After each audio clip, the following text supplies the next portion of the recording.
আসসালামু আলাইকুম, মীর তৌফিক হোসেন স্বাগত জানাচ্ছি এনটিভির সন্ধ্যার খবরে। ক্রাউন সিমেন্ট শিরোনাম দেখছিলেন, এবার বলছি পুরো খবর। ফ্যাসিস্ট পতনের পর আগামীর যুদ্ধ হবে দুর্নীতি বিরুদ্ধে, এমন ঘোষণা দিয়ে জামায়াতে ইসলামীর আমির ডাক্তার শফিকুর রহমান বলেছেন, তার দল ক্ষমতায় গেলে শাসক নয় সেবক হবে। রাজধানীর সোহরাওয়ার্দী উদ্যানে বক্তব্য দেওয়ার সময় হঠাৎ অসুস্থ হয়ে পড়েন তিনি। নিজেকে সামলে ফের দাঁড়িয়ে বক্তব্য শুরু করলে আবারও অসুস্থ হয়ে পড়েন। এরপর বসে বক্তব্য শেষ করেন জামায়াতের আমির। বলেন, জামায়াত নির্বাচিত হলে তাদের কোনো এমপি মন্ত্রী ট্যাক্সবিহীন গাড়িতে চড়বেন না, নিজেরা দুর্নীতি করবেন না, কাউকে করতেও দেবেন না। রিপোর্ট আরও জানাচ্ছেন নূর হোসেন। ঐতিহাসিক সোহরাওয়ার্দী উদ্যানে বাংলাদেশ জামায়াতে ইসলামীর জাতীয় সমাবেশ নানা কারণে ঐতিহাসিক। প্রথমবারের মতো এই উদ্যানে জামাতের এত বিশাল সমাবেশ। দেশের বিভিন্ন প্রান্ত থেকে যোগ দেয়া লাখ লাখ নেতাকর্মী আর সমর্থকদের স্মরণকালের সবচেয়ে বড় জমায়েতে সোহরাওয়ার্দী উদ্যান পরিণত হয় জনসমুদ্রে। সমাবেশের শেষে বক্তব্য দেন জামায়াত ইসলামীর আমির ডাক্তার শফিকুর রহমান। বলেন, 2024-এর গণঅভ্যুত্থানে আবু সাইদরা বুক পেতে জীবন দিয়েছেন নতুন বাংলাদেশ গড়তে।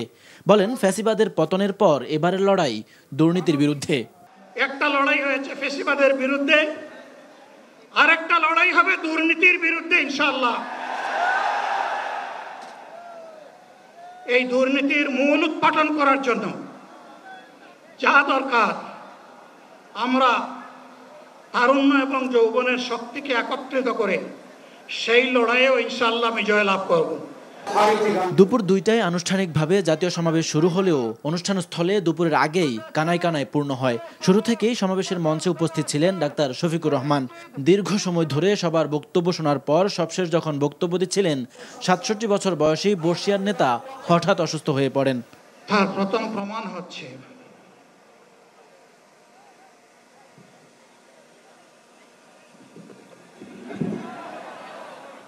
মিনিট খানেক পর সবাইকে অবাক করে আবারও দাঁড়িয়ে তার অসমাপ্ত কথা আবারও শুরু করেন ডাক্তার শফিকুর রহমান। আল্লাহ তাআলার শুকরিয়া আদায় করি আবার আপনাদের সামনে দাঁড়াতে পেরেছি। গরমের কারণে হিটস্ট্রোকে আক্রান্ত হয়ে বক্তব্যরত অবস্থায় আবারও পড়ে যান ডাক্তার শফিক। এরপর চিকিৎসকরা তাকে আর বক্তব্য না দেওয়ার অনুরোধ করলেও তা উপেক্ষা করে দেশের বিভিন্ন স্থান থেকে আগত নেতাকর্মী এবং দেশবাসীর উদ্দেশ্যে তার অবশিষ্ট বার্তা বসেই শেষ করেন জামায়াতের আমির। আমার মওত আমার আল্লাহ নির্ধারিত সময় থেকে 1 সেকেন্ড আগে হবে না। যদি আল্লাহর ইচ্ছায়, জনগণের ভালোবাসায় বাংলাদেশ জামায়াতে ইসলামী থেকে সংসদ সদস্যরা নির্বাচিত হয়ে সরকার গঠন করেন, তাহলে কোনো এমপি, কোন মন্ত্রী আগামীতে সরকার কিন্তু প্লট গ্রহণ করবে না। কোন এমপি এবং কোন মন্ত্রী ট্যাক্সবিহীন কোন গাড়ি চড়বে না। কোন এমপি এবং কোন মন্ত্রী তার নিজের হাতে কোনো টাকা চালাচালি করবে না। সম্মানিত বন্ধুগণ, চাঁদা আমরা নিব না, দুর্নীতি আমরা করব না। চাঁদা আমরা নিতে দেব না, দুর্নীতি আমরা সহ্য করব না। 2006 সালের 28 অক্টোবর থেকে শুরু করে পল্টন গণহত্যা, শাপলা গণহত্যা, সারা দেশের গণহত্যা, পিলখানার গণহত্যা, 24-এর গণহত্যা, এই গণহত্যা যারা করেছে তাদের সকলের বিচার বাংলাদেশের মাটিতে নিশ্চিত করতে হবে। এদের বিচারের দৃশ্যমান প্রক্রিয়া শুরু না করা পর্যন্ত পুরানা ব্যবস্থাপত্রে বাংলাদেশ আর চলবে না। শিশু, কিশোর, যুবক, মা, বোন, শ্রমিক, ছাত্র, জনতা, ব্যবসায়ী, সবাইকে যেই দেশ, যেই সংবিধান, যেই রাষ্ট্র নিরাপত্তা দিতে পারবে, সেই নতুন বাংলাদেশ আমরা গড়ে তুলতে চাই। রাজধানীর সোহরাওয়ার্দী উদ্যানে জামায়াতে ইসলামীর জাতীয় সমাবেশ থেকে 7 দফা দাবি উত্থাপিত হয়।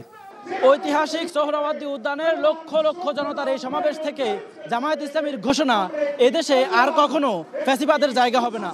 আধিপত্যবাদের কালো থাবা মুক্ত ইনসাফ ভিত্তিক কল্যাণ রাষ্ট্র প্রতিষ্ঠায় সবাইকে এগিয়ে আসার আহ্বান জামায়াত নেতাদের।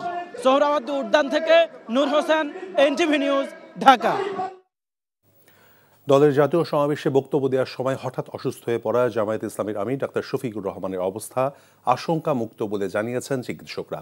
সোহরাওয়ার্দী উদ্যানে জামায়াতের জাতীয় সমাবেশে বক্তব্য দেওয়ার সময় তিনি পড়ে যান। বক্তব্য শেষে তাকে অ্যাম্বুলেন্সে করে দ্রুত হাসপাতালে নেওয়া হয়। প্রাথমিক পরীক্ষা নিরীক্ষা শেষে চিকিৎসকরা তার অবস্থা স্থিতিশীল বলে জানিয়েছেন। অতিরিক্ত গরমে ডাক্তার শফিকুর রহমান হিটস্ট্রোকে আক্রান্ত হয়েছিলেন বলে জানানো হয়েছে। আগামী 24 ঘন্টার জন্য তাকে পর্যবেক্ষণে রাখা হয়েছে।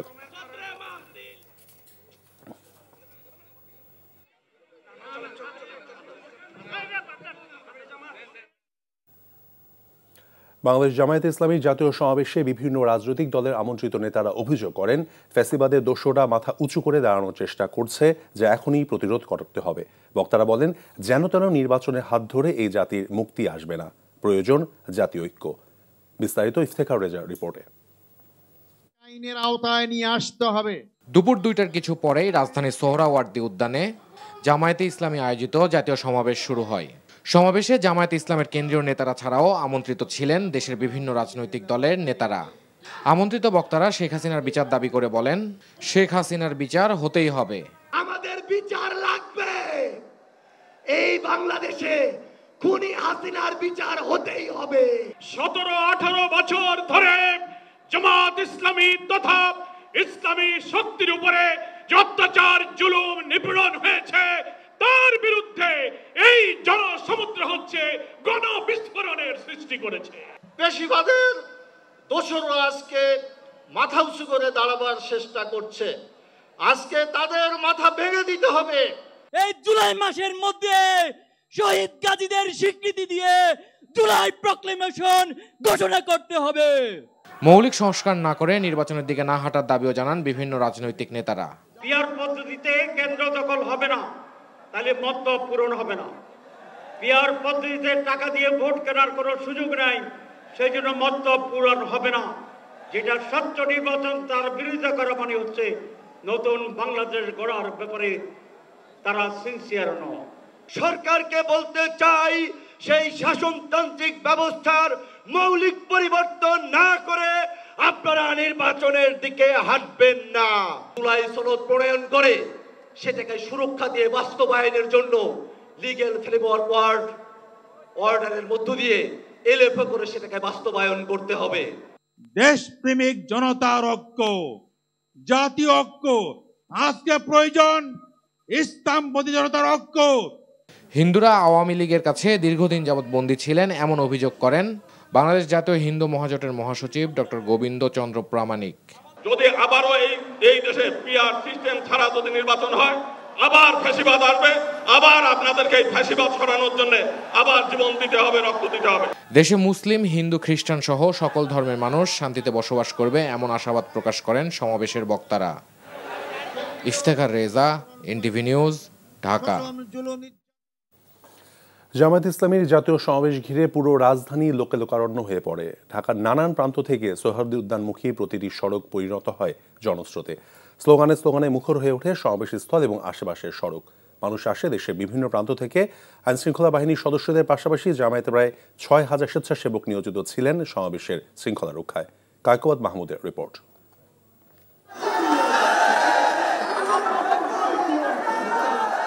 জামাতে ইসলামীর জাতীয় সমাবেশে যোগ দিতে শনিবার ভোর থেকেই বিভিন্ন প্রান্ত থেকে সোহরাওয়ার্দী উদ্যানমুখী হাজারো মানুষের মিছিল, স্লোগানে উত্তাল নগর।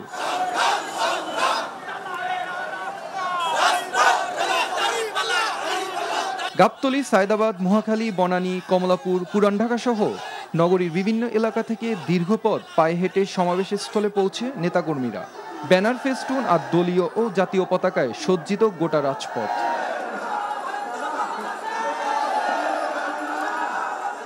অত্যন্ত আনন্দ এবং উৎফুল্ল মন নিয়ে আজকের এই জনসভা উপভোগ করছি। আমাদের যে 7 দফা দাবি আছে, এটা মেনে নিয়ে সুষ্ঠু এবং অবাধ সুষ্ঠু নির্বাচন আমরা আশা করি। বিগত সরকারের আমলে আমরা বিভিন্নভাবে হেনস্থার এবং হত্যার এবং গুমের শিকার হয়েছি। বাংলাদেশে আমরা কোনো চাঁদাবাজ, কোনো হত্যাকারীকে দেখতে চাই না। জামাত ইসলামী বাংলাদেশে এতে ক্ষমতা গেলে অন্যায়, জুলুম, অত্যাচারকারীদেরকে কোনো পাত্তা থাকবে না। সোহরাওয়ার্দী উদ্যানের চতুর্পাশ থেকে নেতাকর্মীদের স্রোত প্রবেশ করে মূল সমাবেশে। ততক্ষণে গোটা সমাবেশের স্থল পূর্ণ মানুষের পদভারে। বিভিন্ন জেলা থেকে আসা নেতাকর্মীরা বলছেন নতুন বাংলাদেশ চান তারা। কোরআন দ্বারা ইনসাফ ভিত্তিক একটা রাষ্ট্র, যে রাষ্ট্র কায়েম করতে পারে, প্রতিষ্ঠা করতে পারে একমাত্র বাংলাদেশ জামাত ইসলামী।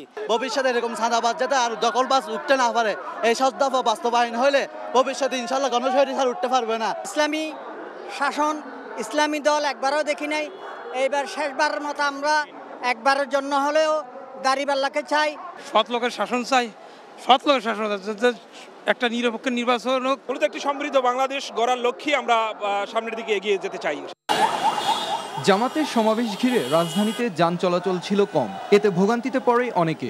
সমাবেশ ঘিরে মানুষের ভোগান্তি লাঘবে আইন শৃঙ্খলা বাহিনীর পাশাপাশি কাজ করেছে জামাতের ৬,০০০ স্বেচ্ছাসেবক।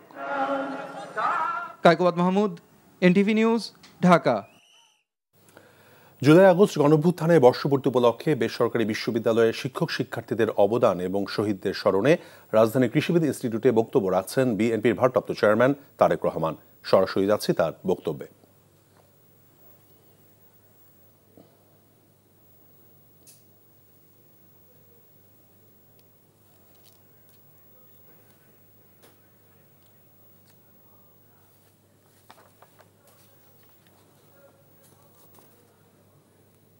সবাইকে, আমাদের সিনিয়র নেতৃবৃন্দ এবং আমাদের ভারপ্রাপ্ত চেয়ারম্যান জনাব তারেক রহমানকে প্রাণ ঢালা প্রাণের অন্তঃস্থল থেকে ধন্যবাদ জানাচ্ছি।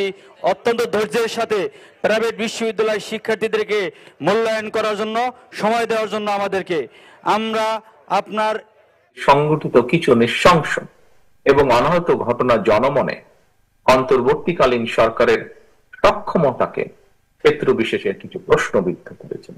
তবে অন্তর্বর্তীকালীন সরকারের কোন একটি অংশের সহায়তায় কেউ কেউ কি দেশে উদ্দেশ্যমূলক পরিস্থিতি তৈরি করতে চাইছে কি না, সোশ্যাল মিডিয়া সহ বিভিন্ন জায়গায় মানুষের কথা শুনলে বোঝা যায় এই বিষয়টিও জনমনে জিজ্ঞাসা রয়েছে।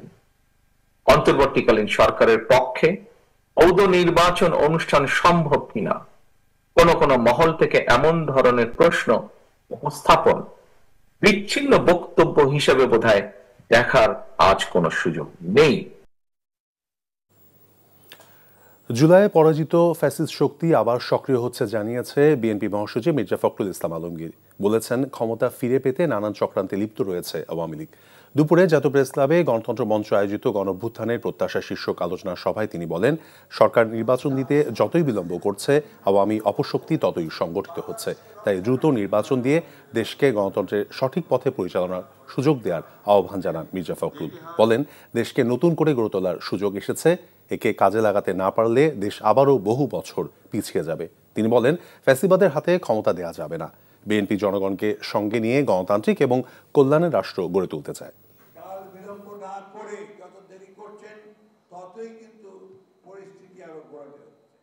যত দিন যাচ্ছে ততই যারা গণতন্ত্রে বিশ্বাস করে না তারা আবার জোট পাকাচ্ছে, তারা ভেতরে ভেতরে আবার সংগঠিত হচ্ছে এবং ক্ষমতা ফিরে পাওয়ার চক্রান্তে লিপ্ত হয়েছে। আমরা একটা নিরেট উদারপন্থী গণতান্ত্রিক রাজনৈতিক দল, আমরা কোনো বিপ্লবী দল নেই। আমরা বিপ্লব করে ক্ষমতায় যাওয়ার মতো আমাদের কোনো সামর্থ্য নেই এবং সেই ইচ্ছাও নেই। বিএনপি স্থায়ী কমিটির সদস্য আমির খসরু মাহমুদ চৌধুরী বলেছেন, নির্বাচনের মাধ্যমে দেশের মালিকানা মানুষের হাতে ফিরিয়ে দেওয়া ছাড়া দ্বিতীয় কোনো পথ নেই, অন্যথায় বাংলাদেশের জন্য বিপদ হবে। দুপুরে চট্টগ্রামে বাংলাদেশ শিক্ষক সমিতির জেলা শাখার ত্রিবার্ষিক সম্মেলনে এসব কথা বলেন তিনি। ফেব্রুয়ারির প্রথমার্ধে নির্বাচনের মাধ্যমে বাংলাদেশের জনগণের মালিকানা আমরা ফিরিয়ে দিতে চাই, এর বাইরে তার কোনো রাজনীতি নেই। সুতরাং এখনো আমি মনে করি আমরা ফেব্রুয়ারির প্রথমার্ধে নির্বাচনের দিকে এগিয়ে যাচ্ছি। আপনারা সকলে ঐক্যবদ্ধভাবে সেই নির্বাচনকে সফল করার জন্য, একটি নিরপেক্ষ গ্রহণযোগ্য নির্বাচনের জন্য আমাদের সকলকে মিলে কাজ করতে হবে।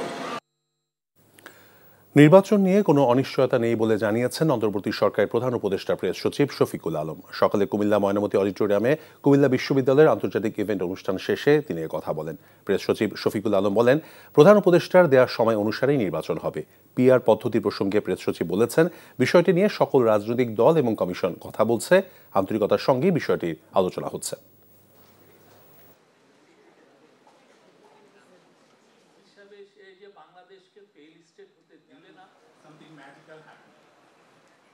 নির্বাচন নিয়ে কোনো ধরনের কোনো অনিশ্চয়তা নাই। নির্বাচন ভালো হবে, নির্বাচনের জন্য যে পরিবেশ সেটা ঠিক করা হবে এবং লেভেল প্লেইং ফিল্ড থাকবে। এটা ন্যাশনাল মানে কনসেনসাস কমিশনের সাথে পলিটিক্যাল পার্টিগুলোর সাথে কথা হচ্ছে, যেই ধরনের সিনসিয়ারিটি শো করছেন, যার ফলে দেখেন খুব দ্রুত অনেক বিষয়ে ঐক্যমত্য পৌঁছানো হচ্ছে। গোপালগঞ্জে এনসিপির পদযাত্রাকে ঘিরে সংঘর্ষের পর জারি করা কারফিউ পুনরায় আজ রাত ৮টা থেকে রোববার সকাল ৬টা পর্যন্ত বাড়ানো হয়েছে। পরে ভোর ৬টা থেকে কাল রাত ৮টা পর্যন্ত ১৪৪ ধারা বলবৎ থাকবে। তবে শিক্ষা প্রতিষ্ঠান এবং এইচএসসি ও সমমান পরীক্ষা এর আওতামুক্ত থাকবে। বিকেলে জেলা প্রশাসকের কার্যালয় থেকে এক প্রেস বিজ্ঞপ্তির মাধ্যমে এ তথ্য নিশ্চিত করেন জেলা প্রশাসক ও জেলা ম্যাজিস্ট্রেট মোহাম্মদ কামরুজ্জামান। এর আগে আজ সকাল ৬টা থেকে রাত ৮টা পর্যন্ত জেলার কারফিউ শিথিল করা হয়। এদিকে সংঘর্ষের ঘটনায় গোপালগঞ্জ, কোটালীপাড়া, কাশিয়ানী থানায় আওয়ামী লীগ এবং সহযোগী সংগঠনের ২৬০০ জন আসামি করে পৃথক ৩টি মামলা দায়ের করা হয়েছে। গত ১২ ঘন্টায় ১১০ জনকে গ্রেফতার করা হয়েছে। এ নিয়ে এখন পর্যন্ত ২৭৭ জন গ্রেফতার হলো। জেলার সার্বিক পরিস্থিতি শান্ত রয়েছে। নানান কর্মসূচিতে নন্দিত কথা সাহিত্যিক হুমায়ুন আহমেদের ১৩তম মৃত্যুবার্ষিকী পালিত হচ্ছে। গাজীপুরের নুহাশপল্লীতে সকালে লেখকের স্ত্রী মেহের আফরোজ শাওন, দুই পুত্র নিনীত, নিশাদ, হুমায়ুনের উপস্থিতিতে কবর জিয়ারত করা হয়। এ সময় হুমায়ুন আহমেদের শুভানুধ্যায়ী এবং ভক্তরা উপস্থিত ছিলেন। আয়োজন করা হয় কুরআন খানি এবং মিলাদ মাহফিলের। প্রতিবারের মতো এবারও হুমায়ুন পরিবার, তার ভক্ত, কবি, লেখক আর নাট্যজনেরা শ্রদ্ধা জানাতে ভিড় করেন নুহাশপল্লীতে।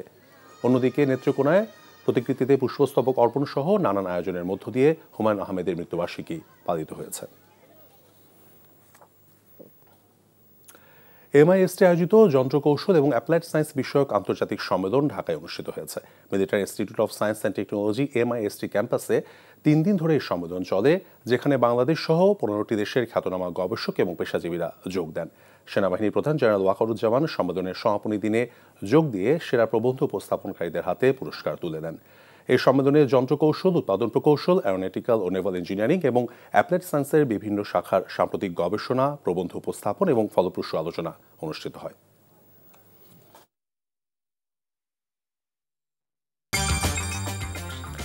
এই ছিল সন্ধ্যার খবরে। এই খবরের ভিডিও সহ আপডেট জানতে ভিজিট করুন এনটিভি অনলাইন www.ntvbd.com। এছাড়াও এনটিভির জনপ্রিয় সব অনুষ্ঠান এবং খবরের আপডেট জানতে ভিজিট করুন আমাদের ইউটিউব এবং ভেরিফাইড ফেসবুক পেজ। রাত 10:30 রাতের খবর দেখার আমন্ত্রণ রইল। ধন্যবাদ সবাইকে।